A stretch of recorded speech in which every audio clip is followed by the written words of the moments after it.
우리가 지난 9월에 요나서 강해를 마치고 이제 10월부터는 베드로전서 강해를 시작합니다. 오늘은 그 첫 시간입니다. 베드로전서는 제목에서 알 수 있듯이 사도 베드로가 쓴 편지입니다. 그런데 이 베드로가 쓴 베드로전서는 사실 신약 성경의 서신서들 중에서 상대적으로 덜 익숙한 성경이라고 생각합니다. 왜냐하면 현대 교회들은 주로 바울이 쓴 바울 서신들을 더 좋아하고 또 더 선호하기 때문입니다. 그런데 초대교회에서는 이와는 반대로 바울 서신보다는 야고보나 베드로, 요한과 같은 이 예루살렘의 사도들이 기록한 편지들을 더 중요하게 여기고 더 선호했다고 합니다. 아무래도 바울이 회심하기 그 이전부터 예수님과 직접 동행했고 또 예수님의 가르침을 받았던 베드로나 야고보, 요한과 같은 제자들의 글을 더 초대교회 성도들이 선호했던 것 같습니다. 그럼 베드로전서를 통해 베드로가 성도들에게 말하고 싶은 핵심 주제는 무엇일까요? 그 중에 하나는 바로 고난입니다. 사도 베드로는 이방 땅에 흩어져 나그네로 살며 고난받는 성도들을 향해 그들을 권면하기 위해 이 베드로전서를 기록한 것입니다. 특별히 베드로는 고난 가운데 있는 성도들을 권면할 때 복음으로 권면합니다. 우리가 겪는 고난의 문제 역시 모든 해답이 복음 안에 들어있기 때문입니다. 이 시간 말씀을 통해 성도는 고난을 어떻게 대해야 하는지 또 고난 가운데 어떻게 살아가야 하는지 함께 살펴보기를 원합니다. 첫 번째로 모든 성도는 이 땅에서 나그네로 살아갑니다. 우리 본문 1절과 2절 말씀을 같이 읽겠습니다. 예수 그리스도의 사도 베드로는 본도, 갈라디아, 갑바도기아, 아시아와 비두니아에 흩어진 나그네 곧 하나님 아버지의 미리 아심을 따라 성령이 거룩하게 하심으로 순종함과 예수 그리스도의 핏부림을 얻기 위하여 택하심을 받은 자들에게 편지하노니 은혜와 평강이 너희에게 더욱 많을지어다. 아멘. 베드로는 성도들을 향한 인사말로 오늘 베드로전서를 시작합니다. 그런데 1절에 등장하고 있는 이 지명들은 지금으로 치자면 튀르키예 북쪽에 있는 도시들이라고 합니다. 그런데 베드로는 그곳에 있는 그리스도인 형제들에게 편지를 쓸 때 성도들에게라고 혹은 그리스도인들에게라고 부르지 않습니다. 편지 수신자들을 향해 나그네라는 독특한 호칭을 쓰고 있습니다. 왜 베드로는 이 나그네라는 호칭을 쓰고 있는 것일까요? 편지 수신자들 중에 예루살렘 고향을 떠나 이 나그네로 타향살이하는 사람들이 많기 때문일까요? 베드로가 성도들을 향해 나그네라고 부른 이유는 바로 이 나그네가 모든 성도의 정체성이기 때문입니다. 다시 말해 예수님을 주로 영접한 우리는 이 땅에 살고 있지만 이 땅에 속한 사람들이 아니기 때문입니다. 그래서 성도는 하나님 아버지께서 예비하신 천국 본향을 향해 걸어가는 순례자요 나그네로 이 땅을 살아가도록 부름받았습니다. 특별히 구약 성경에 보면 이 나그네로서의 삶이 어떤 삶인가를 잘 보여주는 이야기가 있습니다. 바로 이스라엘의 출애굽 사건인 것입니다. 하나님께서는 애굽에서 노예살이하던 그 히브리 사람들의 부르짖음을 들으시고 그 약속을 기억하사 그들을 구원해 주셨습니다. 하나님께서는 바로 왕의 압제로부터 이 자유를 얻은 이스라엘 이 백성들이 약속의 땅 가나안에 이를 때까지 그 광야를 통과하는 나그네로 부르셨습니다. 그런데 이 이스라엘이 걸어야 했던 그 광야는 결코 안락하고 편안한 길이 아니었습니다. 광야는 낮에는 뜨겁고 밤에는 추운 곳입니다. 또 이스라엘은 광야를 지나는 동안에 목마름을 경험하기도 하고 주림을 경험하기도 했습니다.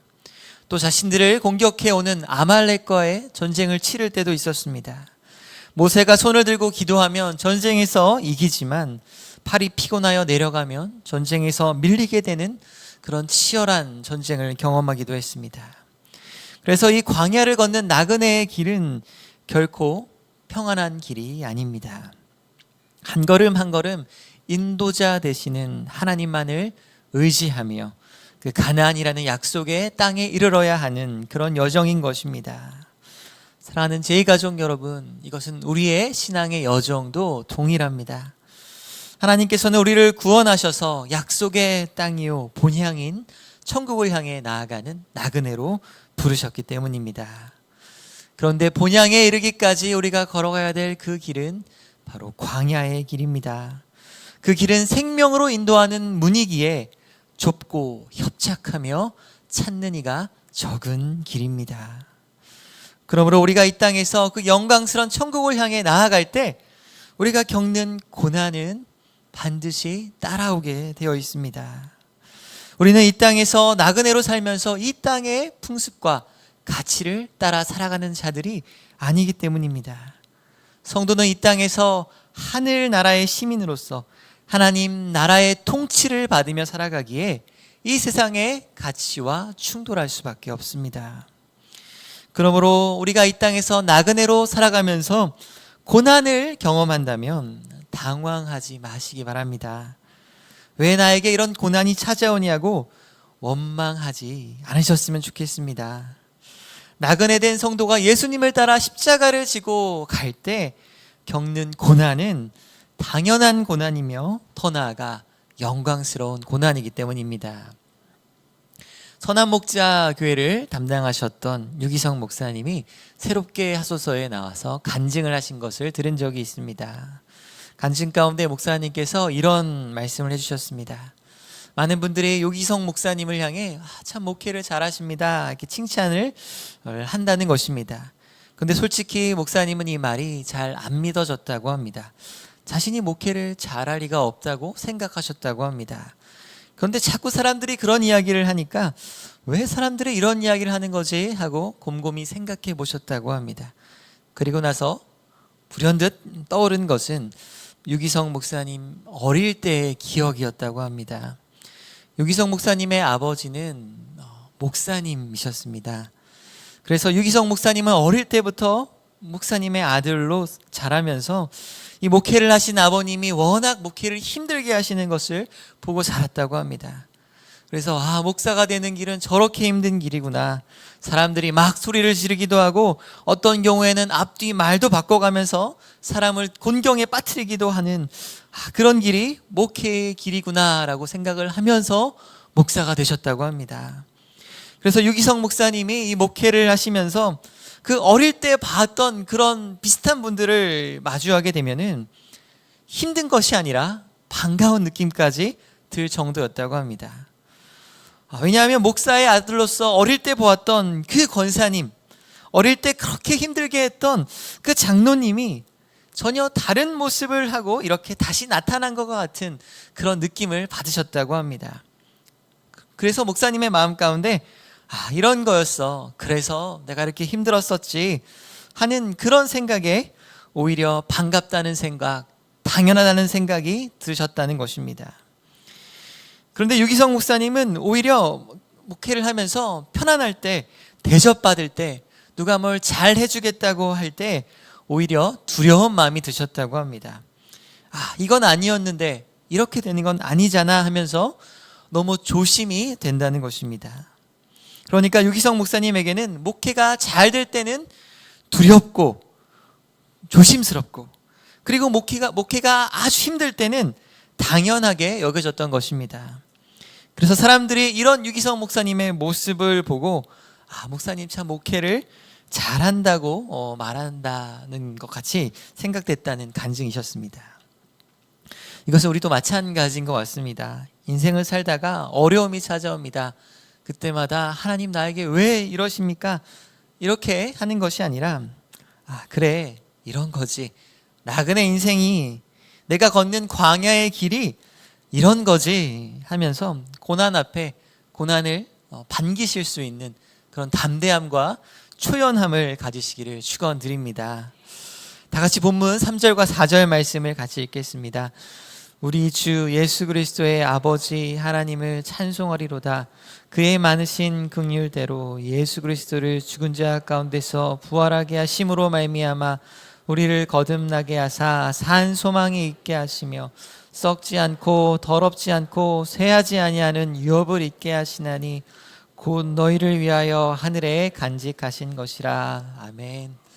두 번째로 나그네로 이 땅을 살아가는 성도는 고난 가운데 산 소망을 가지고 살아갑니다. 베드로는 형제들을 향해, 성도들을 향해 너희는 나그네입니다 라고 말씀해 놓고서 바로 찬송을 놀랍게도 이야기합니다. 이 힘들고 어려운 나그네 인생길을 살아가는 성도들을 향해 찬송하리로다 라고 이렇게 선포하고 있는 것입니다. 어떻게 베드로는 이렇게 이야기할 수 있는 것일까요? 그것은 바로 나그네들에게 허락된 산 소망 때문인 줄 믿으시기 바랍니다. 그렇습니다. 바울이 말하는 나그네는 이 땅에서 정처 없이 떠도는 그런 나그네가 아닙니다. 성도는 이 땅의 광야를 헤매면서 고난이라는 그 동굴 속에 점점 더 들어가는 그런 나그네가 아닙니다. 성도는 지금 겪고 있는 고난이 있다 할지라도 이 고난이라는 터널 끝에 기다리고 있는 산 소망을 기다리는, 산 소망을 바라보는 나그네라는 것입니다. 그러기에 성도들은 이 땅에서 고난 가운데 한숨 쉬고 탄식하는 나그네가 아니라 오히려 찬송하는 나그네인 것입니다. 왜냐하면 산 소망이 있기 때문입니다. 이 소망은 죽은 소망이 아니라 산 소망입니다. 산 소망이 무엇입니까?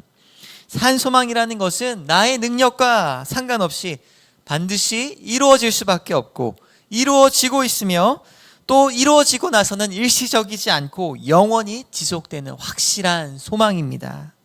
그러기에 산 소망은 하늘 아버지께서 주시는 바로 구원의 영원한 소망을 말하는 것입니다. 다시 말해 하늘의 소망이 아닌 이 땅의 죽은 소망은 영원하지 않습니다. 이 땅에서의 소망은 그것이 설사 이루어진다 할지라도 결국은 썩어 없어져 버릴 허무한 것들입니다. 그래서 이 땅의 소망들은 산 소망이 아니라 죽은 소망이요 죽을 소망들인 것입니다.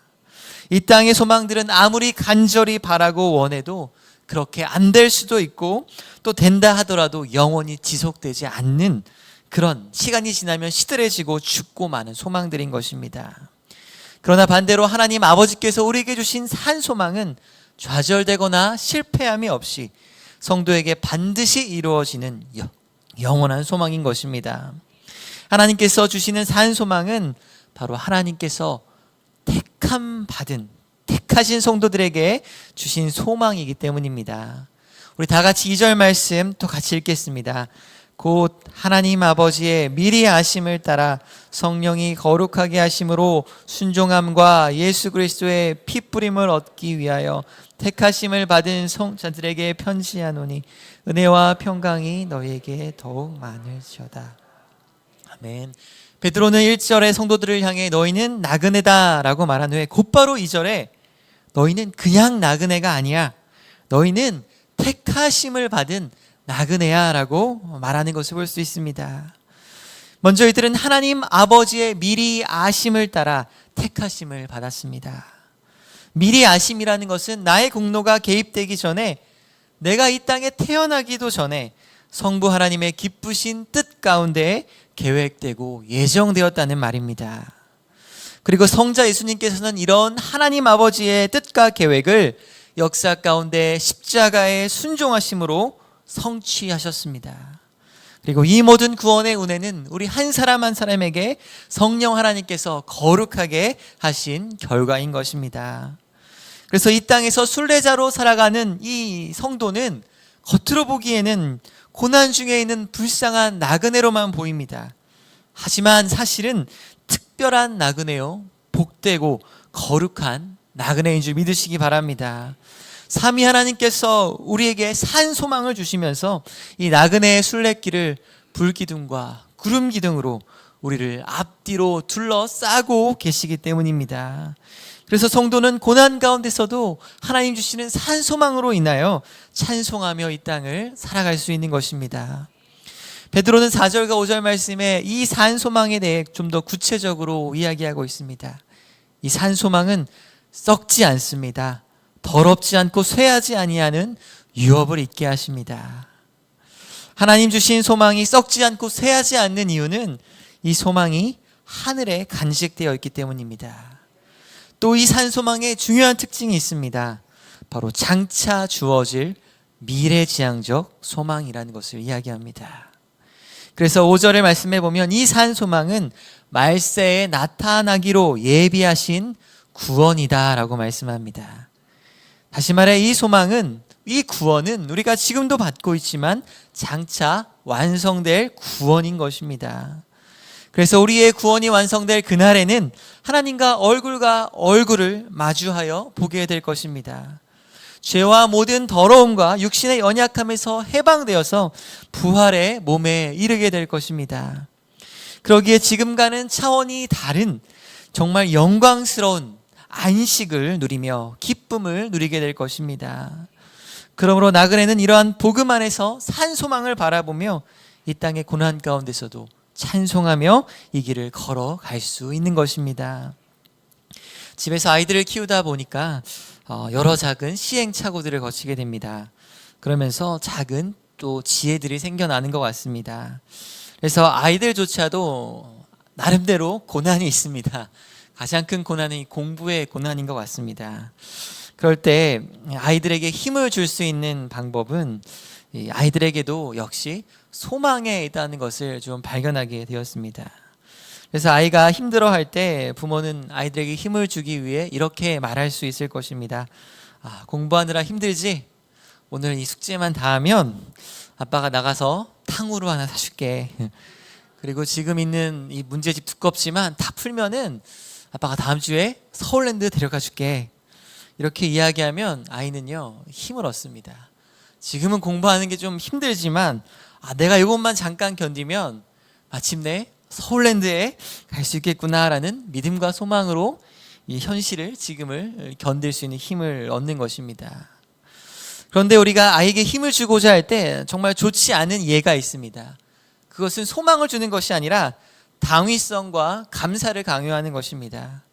예를 들어서 힘들어하는 아이를 향해 아들아, 아빠 엄마가 너를 지금까지 재워주고 밥도 해주고 학원도 보내주고 문제집도 사주고 얼마 전에 너가 원하는 휴대폰도 사줬잖아. 그러니까 힘들어하지 말고 열심히 해야지.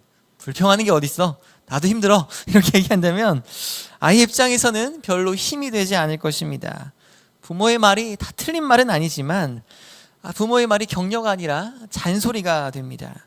부모의 말이 오히려 더 부담이 되는 것입니다. 왜냐하면 부모가 이렇게 아이에게 하는 말 가운데는 소망을 주는 것이 아니라 채무자 윤리가 들어있기 때문입니다. 쉽게 말해 빚쟁이 의식이라고 할 수 있습니다. 내가 이런 걸 해줬으니까 넌 갚아야 돼. 당연히 불평하지 말아야 돼. 이런 빚쟁이 의식입니다.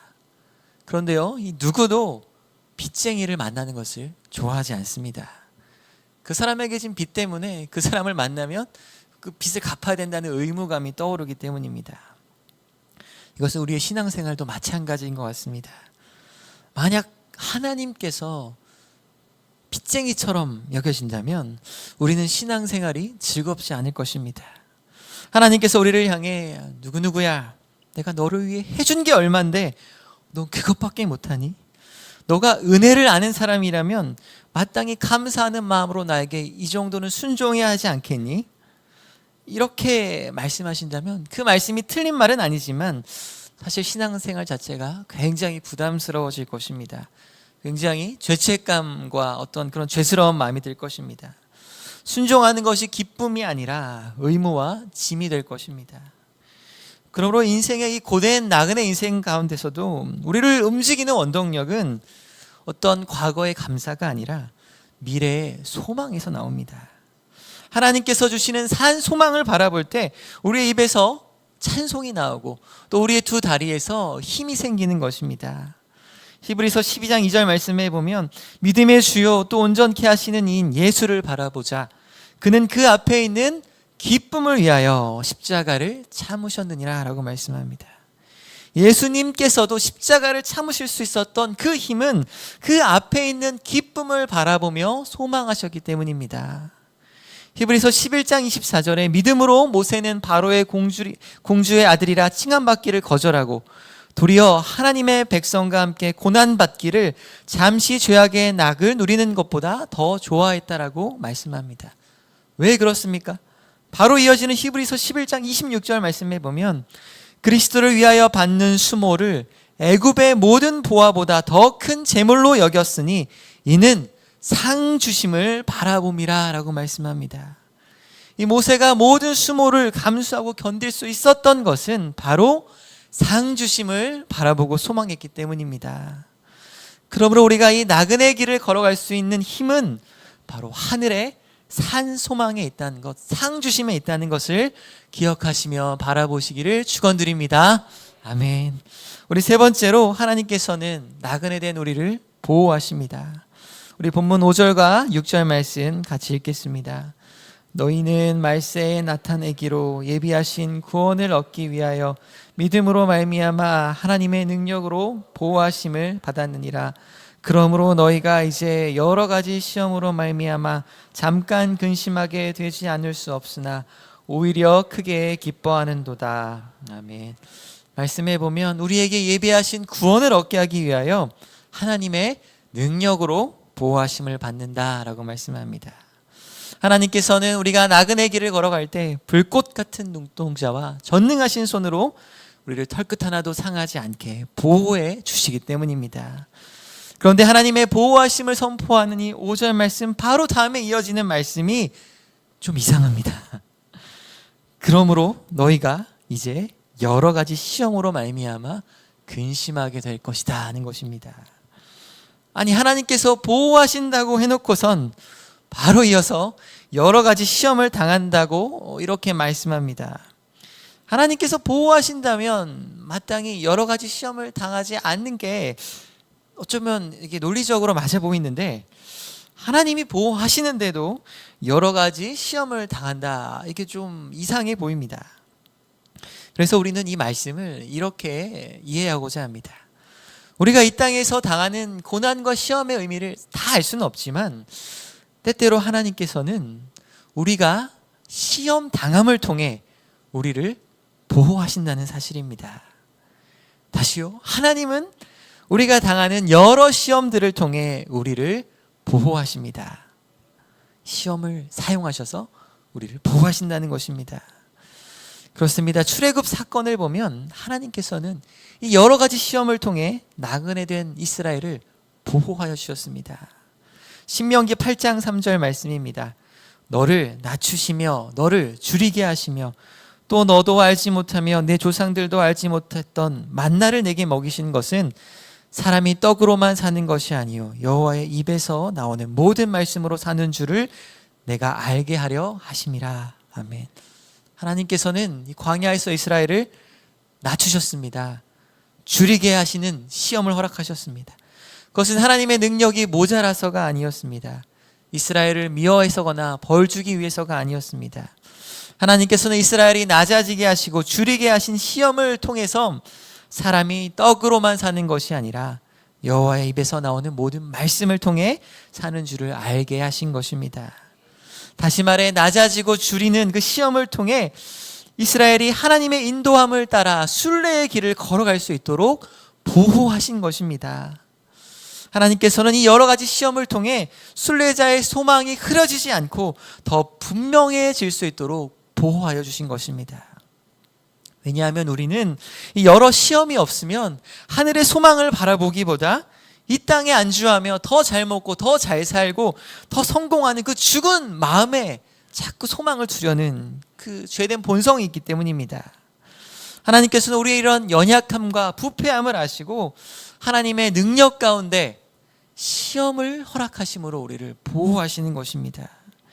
그래서 하나님께서는 우리가 이 땅에 허망한 것들을 쫓아가기 시작할 때 여러 가지 시험을 통해 그것을 막으시기도 하시고 돌이키게 하시는 것입니다.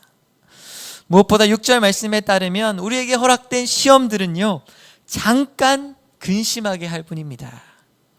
이 말씀에 잠깐이라는 표현이 어떤 분들에게는 사실 불편한 표현일지도 모르겠습니다.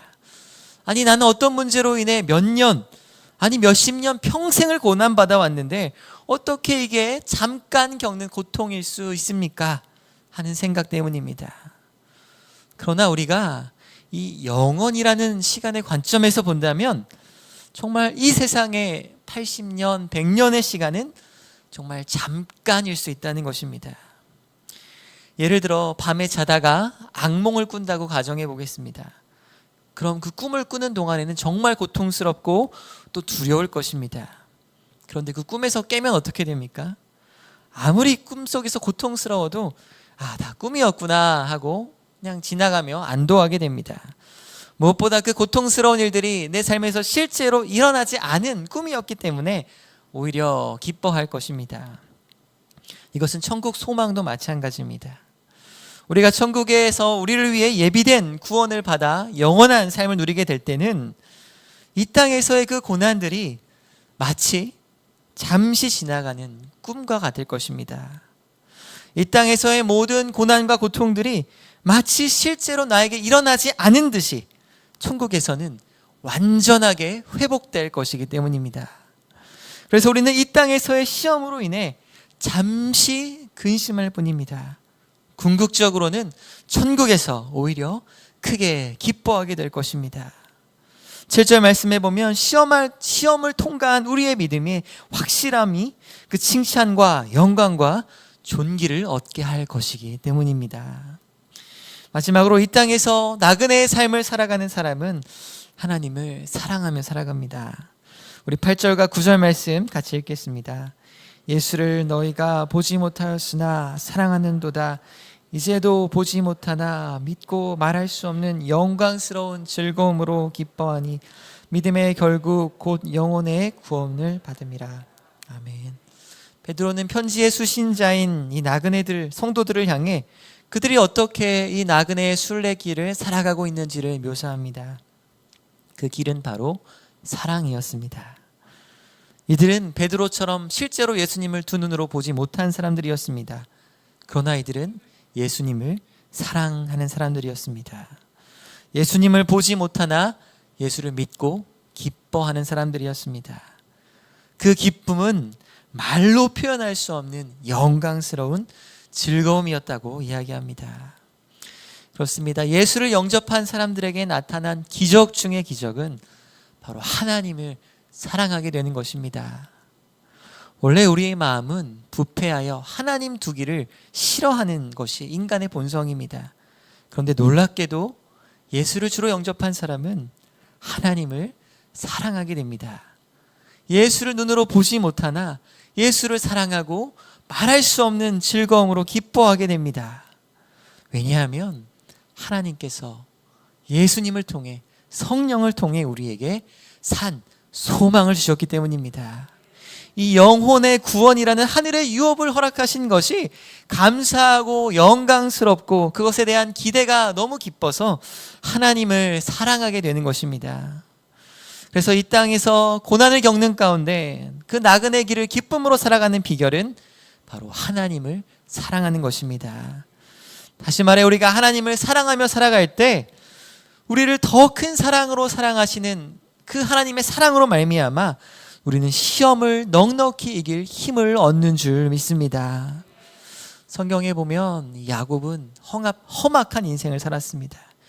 특별히 야곱이 삼촌 라반의 집에서 살아갈 때는 이 결혼에 있어서 사기를 당하고 노동에 착취를 당할 때가 가장 지치고 힘이 들었을 것입니다. 그런데 성경은 야곱이 7년 동안 라반을 위해 봉사했으나 7년을 수일같이 여겼다라고 말씀합니다. 왜 그렇습니까? 그가 라헬을 사랑했기 때문입니다. 이처럼 사람은 사랑하며 살아갈 때 아무리 큰 고통도 그 고통을 이겨낼 수 있는 힘을 얻게 되는 것입니다. 그래서 하나님께서는 이 나그네의 힘든 길을 걸어가는 우리에게 가장 좋은 계명을 주셨습니다. 바로 사랑하라는 계명입니다. 모든 율법을 압축해서 주신 계명이 바로 하나님을 사랑하고 이웃을 사랑하라는 계명입니다. 우리가 사랑하며 살아갈 때 하나님의 형상다운 삶을 살아갈 수 있기 때문일 것입니다. 또 다른 모든 것들은 헛된 소망처럼 패하여 버리지만 사랑만은 영원할 것이기 때문입니다. 그러므로 이 땅의 나그네 길을 살아갈 때 하나님을 사랑함으로 이웃을 사랑함으로 살아가시기 바랍니다. 그럴 때 우리는 산 소망과 새 힘으로 이 땅을 기뻐하며 살아가게 될 것입니다. 말씀을 정리하겠습니다. 이 베드로전서는 고난에 대한 서신입니다. 우리가 고난을 겪는 것은 이 땅에 정착하는 정주민이 아니라 나그네이기 때문입니다. 이 땅에 살지만 이 땅에 속하지 않는 나그네는 이 땅에서 고난을 받습니다. 하지만 우리는 고난 가운데서도 찬송함으로 순례하는 나그네입니다. 왜냐하면 우리에게는 산 소망이 있기 때문입니다. 삼위 하나님께서 우리에게 이 구원의 소망을 인치시고 예정하시고 보호하십니다. 그래서 우리는 시험을 당하여도 잠깐 근심하나 궁극적으로는 기뻐하게 될 것입니다. 시험으로 인해 우리의 믿음이 연단되어지고 또한 보호받기 때문입니다. 무엇보다 이 땅의 나그네들은 우리를 사랑하시고 구원하시고 산소망을 주신 하나님을 사랑하게 됩니다. 말로 표현할 수 없는 영광스러운 즐거움으로 사랑하며 살아가는 것입니다. 그러므로 우리에게 이 구원의 상을 주실 하나님을 바라보며 이 광야의 길을, 이 고난의 길을 기쁨으로 살아가는 저 여러분 되시기를 축원드립니다.